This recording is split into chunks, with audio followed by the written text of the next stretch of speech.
Em Portugal, autoridades desmantelaram uma rede criminosa liderada por 2 brasileiros que vendiam documentos falsos para quem pretendia tirar cidadania portuguesa. O esquema movimentou milhões de reais, como mostra o repórter Peterson Isidoro. Foram 15 meses de investigação, centenas de informações cruzadas e documentos analisados, até a descoberta de uma fraude milionária. O esquema era comandado por 2 brasileiros, o mineiro Altino Reginato da Conceição e o catarinense Ezequias Bernardino Tavares. Eles foram presos em Lisboa por agentes do Serviço de Estrangeiros e Fronteiras durante a Operação Alma Lusa. Uma abordagem de rotina a um grupo de brasileiros que tentava entrar no país pelo aeroporto de Lisboa deu início às investigações. Os documentos e a história contada por eles não convenceram os agentes do governo. Pressionados, acabaram revelando que haviam pago por documentos falsos que seriam usados para obter a cidadania portuguesa. Pagavam a esses indivíduos uma quantia que aquilo que nós conhecíamos à volta dos 20 mil euros para a obtenção da nacionalidade portuguesa. A rede no Brasil, e depois da documentação toda, iria a um consulado português, com toda a documentação devidamente autenticada, era reconhecida pelo consulado português, depois tinham o apoio em Portugal. As autoridades portuguesas calculam que a rede criminosa, liderada por Altino e Ezequias, movimentou cerca de 2 milhões de euros nos últimos meses, o equivalente a quase 10 milhões de reais.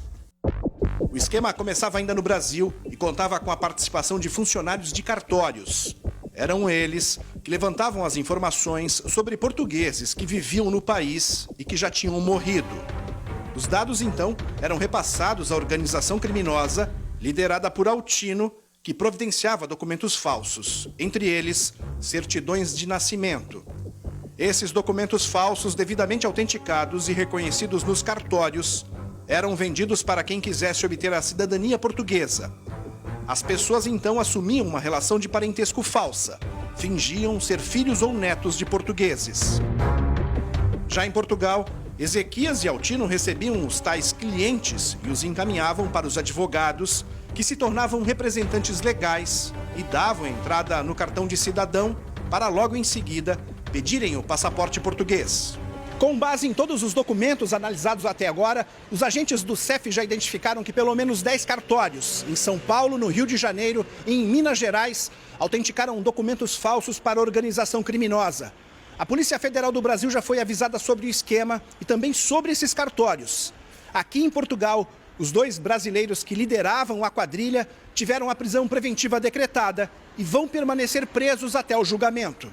O auxílio à imigração ilegal e a falsificação de documentos pode render aos brasileiros líderes da quadrilha uma pena de até 10 anos de cadeia. Também sabemos que estes supostos imigrantes também não são inocentes, porque sabem perfeitamente que estão a pagar para obter uma cidadania que nunca lhes iria ser permitida de outra forma.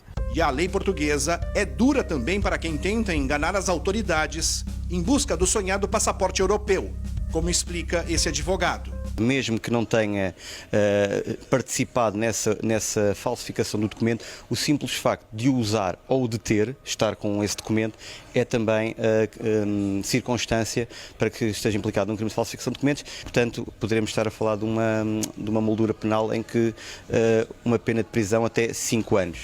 Peterson Isidoro, de Lisboa, para o Rede TV News.